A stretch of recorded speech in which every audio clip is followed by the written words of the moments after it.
요즘은 이렇게 웬만한 곳은 다 정보가 제공되고 있어서 우리가 처음 가는 곳이라 할지라도 어디를 가든지 사전에 미리 다 검색을 하고 알아보고 심지어는 예약하고 돈까지 다 지불을 해놓고 갈 수가 있습니다. 우리가 지난번 이제 성지순례를 갈 때에도 사전 공부를 하면서 우리 성지순례 가는 팀들에게는 영상으로 링크를 걸어서 우리 가는 곳곳에 미리 영상을 보고 공부하고 가도록 했습니다. 이 영상들을 이렇게 보면 어떤 곳은 막 드론으로 막 카메라를 달아서 뭐 공중에서부터 우리가 걸어서 가지 못하는 데까지 다 구경을 시켜주고 이렇게 화면으로 영상으로 다 보여주는 것들을 보게 됩니다. 또 요즘에 이 구글 어스나 또 우리나라에서 제공한 여러 가지 지도 이 앱들을 이렇게 들어가 보면 이 항공 사진이나 로드뷰라는 것이 있어서 이 로드뷰를 딱 실행을 하게 되면 우리가 마치 그 길에 와 있는 것처럼 그 길에서 사방을 둘러보면 그 주변이 어떻게 되는지 사진으로 다 볼 수 있도록 좀 그런 이제 서비스가 다 되어 있습니다. 그런데 옛날에는 이런 걸 상상을 못했던 일이죠. 그래서 우리가 어디론가 잘 모르는 곳, 안 가본 곳을 간다는 것은 매우 두려운 일이었고, 또 새로운 환경으로 옮긴다는 것은 그곳에 무슨 일이 일어날지 전혀 예상하지 못하는 그런 일들이었습니다. 여러분, 오죽하면 우리나라도 불과 100년도 안 된 전에 결혼할 때도 상대방이 누군지도 모르고 결혼하는 경우가 있지 않았습니까? 또 이민을 갈 때를 보면 이민을 가면 막연히 여기보다는 낫겠지 하고 갔지만 처음에 이민 1세대들을 이야기를 들어보면 여기에서 뭐 대학 교수하고 가고 그렇게 잘 나가던 사람도 막상 미국에 가면 말이 안 통하니까 청소해야 되고 세탁소에서 세탁물 해야 되고 그런 이제 굳은 일들을 할 수밖에 없었다는 거죠. 또 나는 고생하더라도 우리 자녀들은 아주 교육을 잘 시켜야지 이런 마음으로 갔지만 사는 게 바쁘고 아이들 챙기지 못하다 보면 아이는 아이대로 헤매고 방황을 하고 고생은 고생대로 하고 이런 일들이 많이 있었습니다.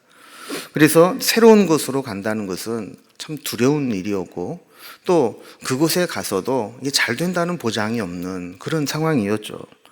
근데 야곱에게도 마찬가지였습니다. 형 에서를 피해서 하란으로 도망을 가게 되는데 그가 갔던 이 하란이라는 곳은 그가 가기만 하면 모든 문제가 해결되는 피난처가 아니라 그곳에서 20년 동안 죽도록 고생을 하게 되는, 그래서 하나님께서 그를 다 훈련시키는 영적인 훈련소가 되었던 것을 보게 됩니다.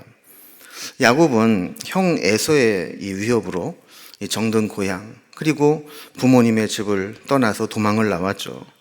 그리고 형에게 잡히지 않기 위해서 죽을 힘을 다해 도망쳐 나왔습니다. 그가 도망쳐 나오면서 얼마나 서글펐겠어요. 그런데 하나님이 그 야곱을 만나 주십니다. 어디에서 만나 주셨죠? 베델.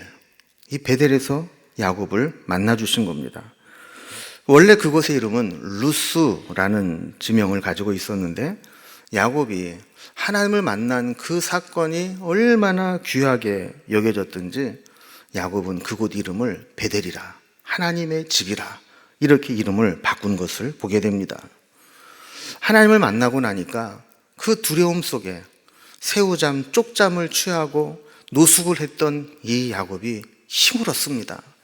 그래서 날이 밝자 다시 목적지를 향해 떠나게 되는데 오늘 보는 말씀 1절에 보면 야곱이 길을 떠나 동방 사람의 땅에 이르러 그랬습니다.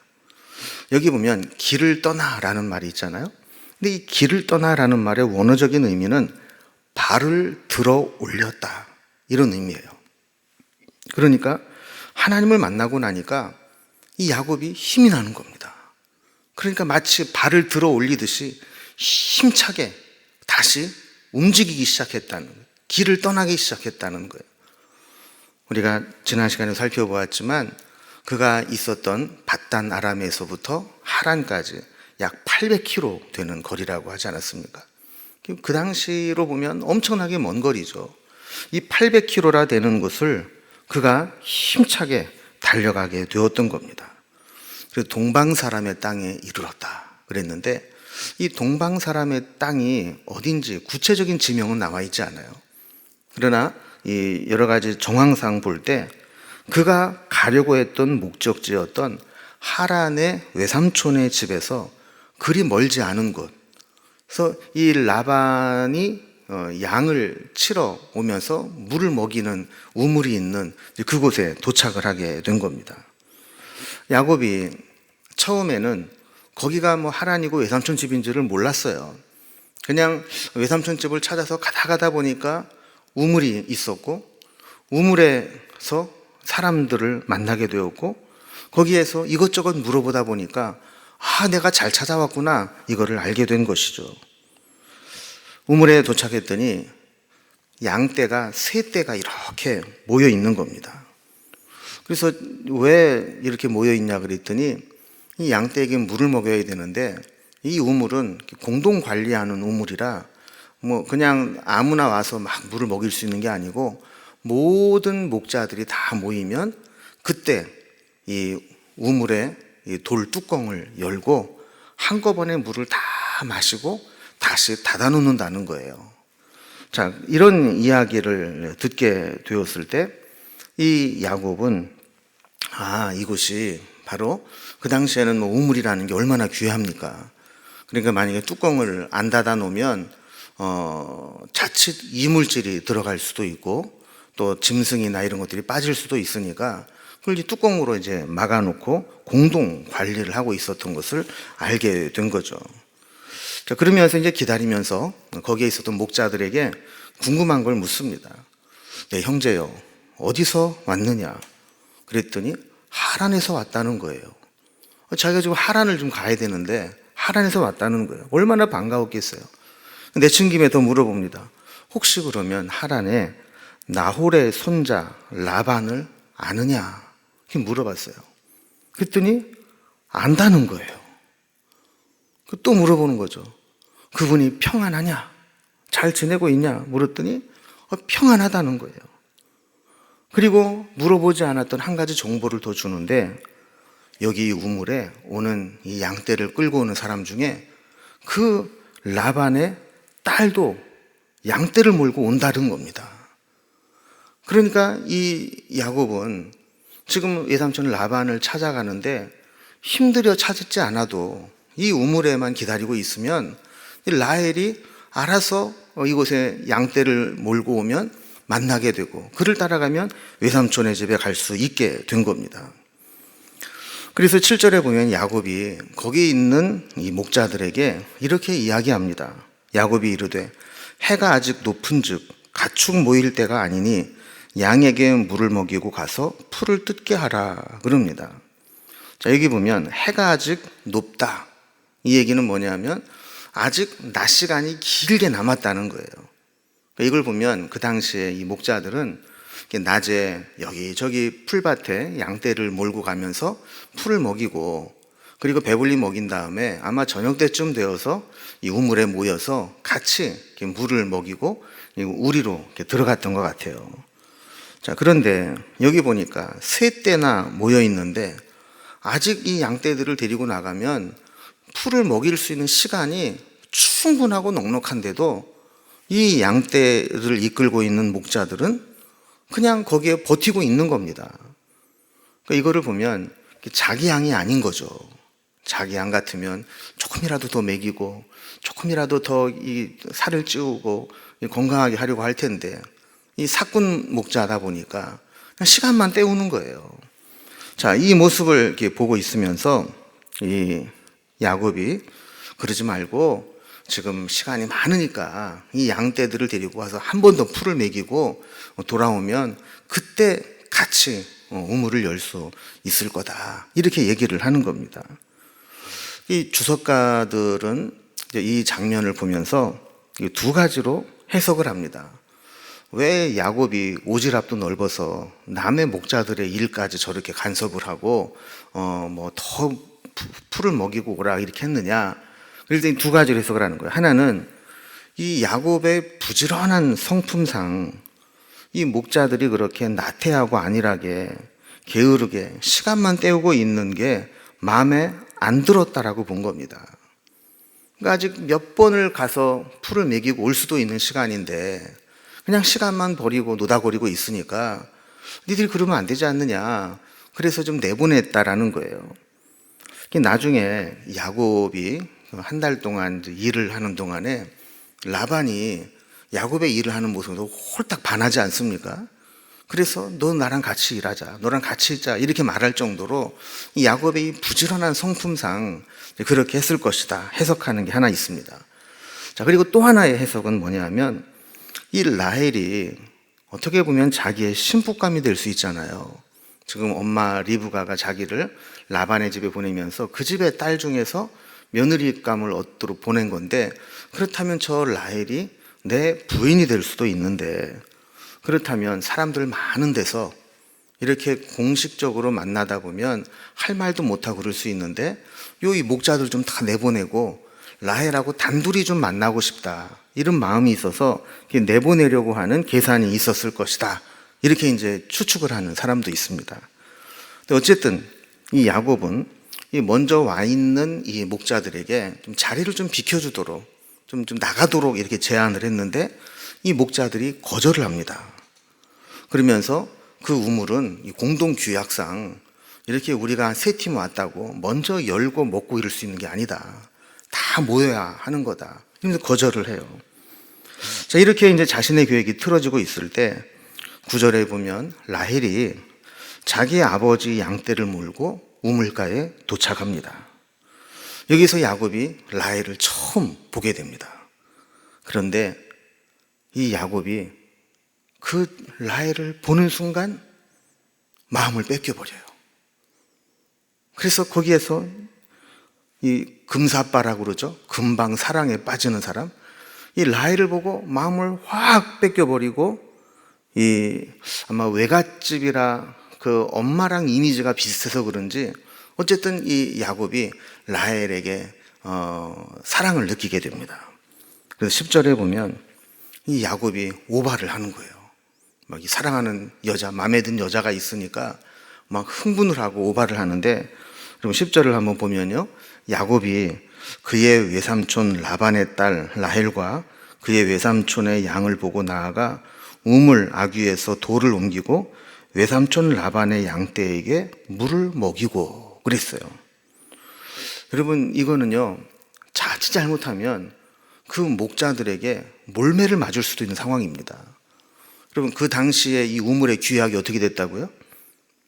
모든 목자들이 다 모여야 그때 뚜껑을 열고 우물을 개봉을 해서 물을 마시게 하는데, 이 야곱이 라헬을 보더니 흥분을 해서 지 혼자 가서 이 뚜껑을 그냥 확 열어제치고 이 라헬의 양들에게 물을 먹였다라는 거예요. 보면 야곱이 이성을 잃은 것 같아요. 라헬에게 어떻게 하든지 잘 보이기 위해서 뭐 이렇게 오바를 한 것이죠. 근데 11절에 보면 또 돌출 행동을 합니다. 12절에 그에게 자기가 그의 아버지의 그가 11절입니다.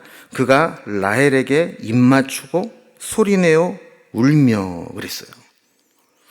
여러분, 이 상황을 한번 생각을 한번 해보세요. 웬 외간 남자가 우물가에 왔는데 갑자기 우물 뚜껑을 확 열더니 물을 먹으라고 하지를 않나. 갑자기 자기에게 이 볼에다가 입을 맞추고 소리를 내서 엉엉 울지를 않나. 여러분이 지금 라헬이라면 얼마나 당황하겠어요. 이 무슨 시츄에이션인가, 이 무슨 상황인가, 놀랄 수밖에 없는 거죠. 12절에 보면 그렇게 한참 울고 난 이 야곱이 라헬에게 이야기를 합니다. 뭐라고 얘기를 해요? 12절 보면요, 그에게 자기가 그의 아버지의 생질이요 리브가의 아들됨을 말하였더니 라헬이 달려가서 그 아버지에게 알리매 그랬어요. 이렇게 한바탕 소동을 치르고 나서 이게 먼 친척이구나, 이거를 알게 된 거예요. 그러니까 라헬이 자기가 감당할 수 없으니까 이 야곱을 데리고 이 아버지에게로 좀 달려가게 되었다라는 겁니다. 그래서 13절에 보면 라반과 야곱의 상봉이 이루어집니다. 외삼촌 라반과 조카 야곱이 막 끌어안고 입을 맞추고 야 집으로 들어가자 그래서 들어가서 따뜻하게 환대를 하는 거예요. 그러면 야곱의 입장에서 보면 800km나 되는 먼 길을 두려움 속에 달려왔는데 무사히 원하는 목적지에 도착을 합니다. 그리고 14절에 보면 라반이 야곱을 보면서 너는 참으로 내 혈육이로다 그래요. 여러분 여기 혈육이로다 라는 말은요, 이 어원으로 보면 아쯤이 우뱃살이라는 말을 쓰는데 이게 무슨 뜻이냐면 아담이 하와를 처음 봤을 때 뭐라고 그랬어요? 이는 내 뼈 중에 뼈요 살 중에 살이로다, 이랬을 때 썼던 말이라고요. 그러니까 참으로 내 혈육이로다, 이 말은 매우 사랑스럽고 친밀한 관계임을 나타내는 표현임을 알 수 있는 거죠. 여러분 생각을 해보세요. 그 집안에 이 리브가가 자기는 한 번도 보지 못했던 이 이삭의 아내가 되겠다고 어느 날 이 아비멜렉이라는 그 종이 와가지고 며느리감, 우리 주인의 며느리감 찾으러 왔습니다. 그래서 데리고 갔어요. 그리고 나서 100년이라는 세월이 흐른 겁니다. 그리고 난 다음에 리브가의 아들이라고 누군가가 나타난 거예요. 그러면 지금 리브가를 본 것처럼 반갑지 않았겠어요? 그러니까 라반의 입장에서 보면 자기 그 여동생 100년 전에 자기 집을 떠나서 저 멀리 남쪽에 가나안까지 가서 살고 있었던, 한 번도 보지 못했던 그 여동생의 아들이 100년이 지난 후에 자기를 찾아왔으니 얼마나 반가웠겠느냐는 거예요. 그래서 막 끌어안고 막 뽀뽀를 하고 입을 맞추고 이렇게 막 환대를 한 겁니다. 그런데 이 야곱은 이 일이 앞으로 자신의 인생에 어떤 일이 벌어지게 되는 것인지는 꿈에도 생각을 못한 겁니다. 자, 14절에 보면 야곱이 한 달을 그와 함께 거주하더니 그랬어요. 한 달을 지나고 나니까 뭔가 기류가 이상해지는 거예요. 여러분 우리가 흔히 그런 얘기 하잖아요. 오면 반갑고 가면 더 반가운. 그러니까 아무리 반가운 손님이고 가족이고 그래도 오면은 참 반갑지만 와서 며칠 뭉개고 있으면 저것들 언제 안 가나 이런 생각이 들다가 딱 가면은 아이고 시원하다, 아이고 이제 편하게 좀 지내겠다 이렇게 된다는 거 아니에요. 그러니까 이 라반이 볼 때에도 야곱과 함께 한 달을 딱 지내보니까 이게 반가운 게 며칠 반갑고 며칠 즐거운 것이지 이게 한 달 정도니까 피차 부담스러운 겁니다. 자, 처음에는 혈육이 와서 너무 반가웠는데 한 달쯤 지나니까 서로 막 머리를 굴리기 시작하는 거예요. 그럼 라반도 보통 사람이 아니고 야곱도 보통 사람이 아닙니다.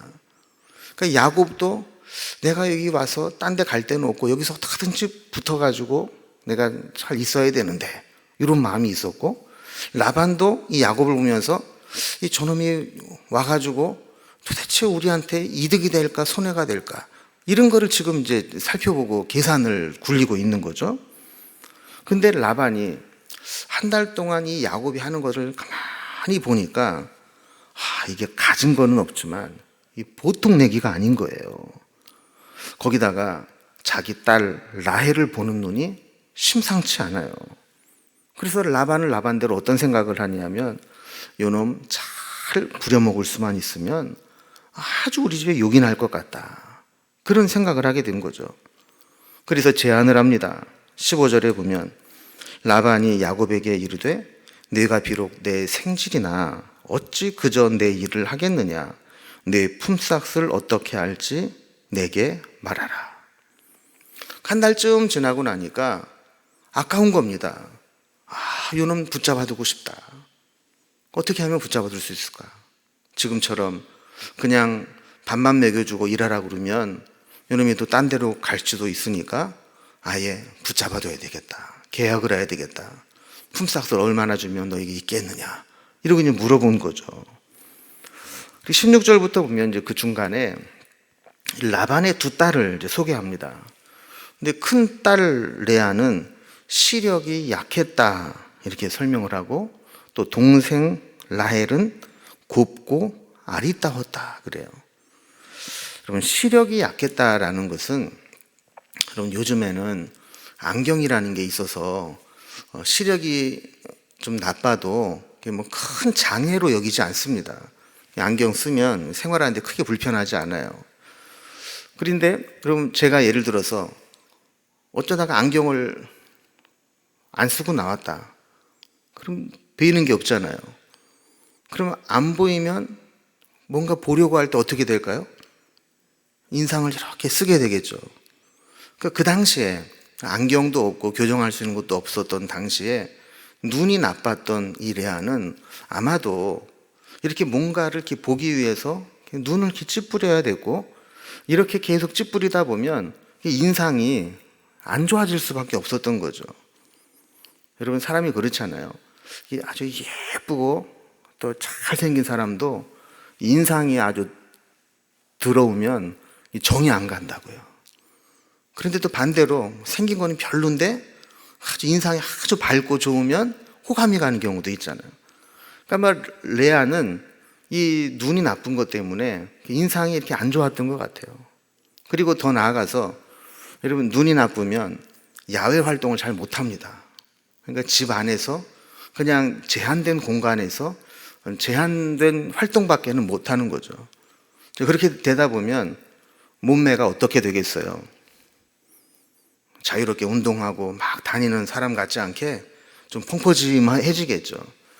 그러니까 이 야곱이 볼 때에는 이게 별로 이렇게 매력이 없었던 거죠. 그런데 레아는 반대로 곱고 아리따웠다. 그래서 원어적인 의미로는 아리따웠다는 것은 몸매가 좋았다 이런 의미가 있대요. 그러니까 얼굴도 곱고 몸매도 매력적이고 뭐 이랬다라는 겁니다. 자, 그래서 이 야곱은 이 라헬을 내심 마음에 두고 있었다는 거예요. 자, 그러던 차에 외삼촌 라반이, 야, 품삯을 정하자. 얼마 주면은 너 딴 데 안 가고 우리 집 일 좀 봐줄래? 이렇게 이야기하니까 야곱이 18절에 이렇게 대답을 합니다. 야곱이 라헬을 더 사랑함으로 대답하되, 내가 외삼촌의 작은 딸 라헬을 위하여 외삼촌에게 7년을 섬기리이다 그랬어요. 여러분, 우리가 알다시피 옛날에는 장가를 가기 위해서는 지참금을 줘야 됐잖아요. 그런데 이 야곱은 부엘세바에서 건너오면서 아무것도 없이 온 겁니다. 그러니까 지참금이 있어요, 없어요? 없죠. 그러니까 내가 줄 수 있는 것은 아무것도 없으니까 내가 앞으로 7년이라는 세월을 외삼촌을 위해서 무붓으로 섬기겠습니다. 그러면 둘째 딸을 내게 주십시오. 이렇게 이야기를 한 거죠. 근데 여러분, 아무리 가진 게 없어도 7년이라는 세월은 너무 긴 세월입니다. 여러분, 야곱이 베델에서 하나님을 만났잖아요. 하나님이 어디로 가든지 함께 한다고 그랬고, 야곱도 기도하면서 내가 다시 돌아올 때까지 나에게 먹을 것을 주시고 입을 것을 입혀주시면 내가 하나님을, 여호와를 하나님으로 삼고 이곳을 하나님의 성전이 되게 하고 11조를 드리겠습니다 약속을 했잖아요. 그런데 이 야곱은 하나님이 주시는 것, 하나님이 공급해 주시는 것을 신뢰한 것이 아니라 이 라헬을 보면서 거기 정신이 팔려서 이 외삼촌 라반의 집에서 7년이라는 세월을 내맡기게 되었다라는 겁니다. 여러분, 하나님의 은혜를 입고 하나님의 약속을 받았음에도 불구하고 자기의 가치를 모르는 사람은 이렇게 자신을 헐값에 넘기게 되는 거예요. 야곱이 결혼 지참금 대신에 7년의 노동력을 제공하겠다 그랬을 때 이 라반이 볼 때는 횡재를 한 겁니다. 이놈 똘똘한 놈이 1년만 우리 집에 대신 살아줘도 이건 충분히 지참금이 되는데 지 입으로 지가 7년을 있겠다고 하니 얼마나 이게 횡재입니까? 얼른 대답을 하죠. 19절에 보면 라반이 이르되 그를 내게 주는 것이 타인에게 주는 것보다 나으니 나와 함께 있으라. 여러분, 이 라반의 입장에서 보면 그런 거죠. 어떤 놈인지 알지도 못하는데 괜히 딸 잘못 줘가지고 딸이 고생하고 힘들어하느니 여기 와서 지켜보니까 쓸만하거든요. 차라리 너한테 주는 게 낫다. 그러니까 네가 7년 동안 나를 위해서 봉사하면 내가 라헬 줄게. 이렇게 이제 서로 계약이 된 겁니다. 자, 그러면서 이제 이 야곱은 7년을 종으로 섬깁니다. 그러면서도 이 라헬을 사랑하는 마음, 그거 하나 가지고 7년이라는 세월을 보내게 됩니다. 여기 유명한 표현이 있죠. 20절에 보면 야곱이 라헬을 위하여 7년 동안 라반을 섬겼으나 그를 사랑하는 까닭에 7년을 며칠같이 여겼더라. 여러분, 지겨운 곳에 가면 며칠이 몇 년 같잖아요. 그런데 야곱은 7년을 며칠같이 여겼다는 거예요. 종살이를 하면서도 그 7년만 지나면 내가 사랑하는 저 라헬 내 아내로 삼을 수 있다. 이 하나로 7년을 며칠같이, 수일같이 여기고 참아냈다는 겁니다. 자, 여기까지 보면 그냥 이 야곱의 하나의 인생사로 볼 수 있습니다. 그런데 우리는 하나님과의 관계에서 오늘 본문을 좀 해석을 해보면 이 야곱은 지난 시간에 살펴본 28장의 베델 사건과 연관시켜서 생각을 해볼 필요가 있습니다. 여러분, 그가 부모의 집을 떠나서 도망을 나올 때 두려움에 쪽잠을 자고 있었던 야곱에게 하나님이 찾아오시죠. 그래서 그를 만나주시고 그에게 아브라함에게 주셨던 약속을 다시 해주시면서 그가 어디를 가든지 함께 하실 것이고 그를 보호해 주실 것이고 무사히 돌아오게 해줄 것이고 이런 약속들을 해주셨단 말이에요. 그리고 야곱 역시 그곳에서 하나님께 몇 가지 서원을 합니다. 그래서 하나님이 나를 그렇게 해주신다면 여호와를 내 하나님으로 섬길 것이고 이곳에 돌을 세우고 베델이라고 했던 이곳이 하나님의 집이 될 것이고 하나님이 주신 내 모든 것에 10분의 1을 드리겠습니다. 여러분, 이런 서원들은 다 무슨 내용입니까? 내가 하나님의 사람이 되겠습니다. 하나님과 동행하고 하나님의 뜻대로 사는 사람이 되겠습니다. 이런 서원 아니에요. 구체적으로 몇 가지 얘기를 하지만 이걸 한마디로 얘기하면 내가 하나님과 함께 살겠습니다. 하나님의 뜻대로 살겠습니다. 이런 서원이잖아요. 그런데 야곱이 하란에 도착하자마자 이 약속을 까마귀 고기 먹듯이 잊어버리고 맙니다. 여러분, 야곱이 어디에서 잘못됐을까요? 여러분, 야곱이 하란에 도착해서 기도했다는 얘기가 있어요, 없어요? 없어요. 그래서 처음에 어떤 이제 신학자는 이 아브라함이 이삭의 아내를 구하기 위해서 그의 종을 하란에 보냈을 때와 야곱이 자기 아내를 구하기 위해서 하란에 갔을 때를 비교해요. 그런데 이 아브라함의 종은 처음부터 하나님을 의지하고 계속 기도하고 하나님의 뜻을 구하고 하나님의 뜻을 우선시하고 심지어는 며칠 머물다가 쉬고 가라고 해도 나는 그럴 수 없다고 내가 온 목적을 먼저 말하고 또 리브가가 가겠다 그러니까 빨리 가자고 서둘러서 막 가고 이렇게 모든 것이 하나님의 뜻과 주인의 뜻에 포커스가 맞춰져 있는데 이 야곱은 그렇지 못했어요. 야곱은 가서 기도한 적도 없고 제단을 쌓은 적도 없고 하나님의 뜻을 구한 적도 없고 오직 이 라헬에게 정신이 팔려서 흥분하고 오버하는 거예요. 아까도 살펴봤지만 그가 흥분하니까 오버를 하잖아요. 그 지역의 우물의 그 규율을 어기고 그냥 라헬을 딱 보자마자 눈이 획 돌아가가지고는 그 우물을 열 때가 아닌데도 불구하고 힘도 없는 그 야곱이 그 우물 뚜껑을 그냥 열어 제치고 물을 먹이고, 또 누군지도 모르는 이 라헬에게 그냥 막 달려가서 입을 맞추고 소리내서 울고, 그리고 라헬의 집에 가서는 이 라반이 어떻게 해야 내 품삯을 정할까 그랬더니 하나님께 물어보지도 않고 7년 동안을 스스로 노예 계약을 맺어버리고 만 겁니다. 이 야곱은 베델에서 하나님을 만나고 하나님께 단을 쌓고 하나님께 서원했던 야곱의 모습이 아닙니다. 정신이 팔리고 흥분하고 세상에 취해 있었던 모습입니다. 여러분, 우리도 흥분될 때 조심해야 됩니다. 뭔가 내 상황에 변화가 생기고 내 뜻대로 잘 되는 것 같을 때 조심해야 됩니다. 그때 하나님을 잊어버리면 안 됩니다. 하나님의 사람은 하나님을 잊어버리면 그때부터 위기가 옵니다. 이삭과 리브가가 신부감을 구하기 위해서 야곱을 보낸다고 하면서 이 외삼촌 라반의 집에 야곱을 보낼 때 결혼 지참금을 주지 않았어요.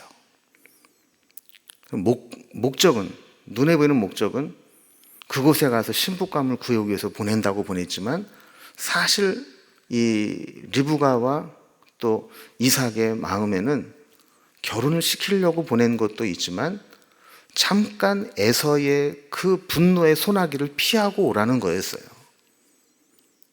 그리고 만약에 그렇게 돼서 그곳에서 신부감을 만나면 정식으로 지참금을 보내면 돼요.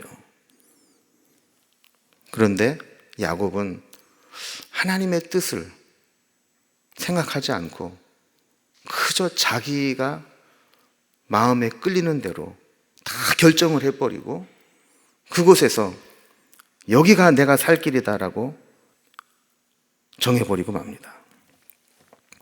이때부터 라반의 집은 신앙 훈련소가 됩니다. 피난처인 줄 알고 갔는데 그곳에서 야곱의 약점이 다 드러나고 야곱을 바닥까지 낮추면서 하나님이 연단하시고 하나님의 사람으로 훈련시키는 신앙의 훈련소가 되는 겁니다. 야곱은 라반의 집에서 무려 20년을 외삼촌 라반에게 사기를 당하고 10번이나 품삯을 사기당하면서 종살이를 합니다. 마지막에 하나님이 그를 건져주지 않으셨다면 어쩌면 야곱은 그 집에서 종처럼 일만 하다가 인생이 끝났을지도 모릅니다. 아까도 말씀을 드렸던 것처럼 아브라함의 이동 경로와는 정반대였습니다. 아브라함이 갈대아 우르에서 떠나서 하란이라는 곳에 정착을 하지 않습니까? 여기에 있을 때 하나님께서 아브라함에게 너의 본토 친척 아비집을 떠나서 내가 네게 지시할 땅으로 가라 말씀했을 때 아브라함은 하란에 정착하고 살면서 안정된 모든 삶을 다 내려놓고 하나님의 말씀을 따라 가나안으로 내려갔습니다. 그런데 야곱은 100년 만에 다시 올라와서 아브라함이 미련 없이 내려놓고 떠나갔던 그 세상적인 것을 다시 붙잡고 있었다라는 겁니다. 하나님의 사람으로서의 정체성을 잃어버리면 결국 사람의 올무에 걸리게 되고 사람이 만든 계약에 매이게 됩니다. 우리 인생도 마찬가지입니다. 하나님이 우리에게 주신 사명이 있습니다. 우리를 부르시면서 우리에게 원하시는 소명이 있습니다. 그런데 만약에 우리가 하나님이 주신 사명과 소명을 잃어버리고 세상을 향해 정신없이 쫓아다니다가 보면 내가 뭔가를 얻은 것 같고 이룬 것 같고 큰 것을 붙잡은 것 같아 보일지라도 이게 다 부질없는 것이라는 겁니다. 여러분, 우리가 하나님을 따라갔다면 우리가 이렇게 고생하지 않아도 마지막에는 하나님이 주실 것들이에요. 그런데 야곱은 그 귀한 세월을 고생하고 시간만 허비하고 낭비하는 인생으로 20년을 거기에서 보내게 되었던 겁니다. 여러분, 우리도 마찬가지입니다. 우리가 살아가는 삶의 현장에서 하나님의 소명과 하나님의 사명을 붙잡고 살아가면 그곳이 영광스러운 하나님의 일터가 됩니다. 하나님이 역사하시는 곳이 됩니다. 그런데 그것을 잊어버리고 세상을 향해 달려나가게 되면 그때부터 세상은 우리를 연단시키는 신앙의 훈련소가 되는 겁니다. 여러분, 여러분의 인생은 지금 신앙의 훈련소를 지나고 있습니까? 아니면 그 훈련을 마치고 하나님이 파송하고 하나님이 파견한 그 사역의 현장에서 하나님의 나라를 위해 하나님의 일을 감당하는 곳이 되고 있습니까? 야곱은 외삼촌 라반의 집에서 철저하게 훈련을 받습니다. 바라기는 우리에게도 그런 시간이 때로는 필요하겠지만 너무 오래 지체하지 않고 그 훈련을 잘 마치고 영광스럽게 하나님의 일에 동참하는 그러한 믿음의 일꾼들, 신앙인들이 다 될 수 있기를 주님의 이름으로 기원합니다. 기도하겠습니다. 하나님 아버지,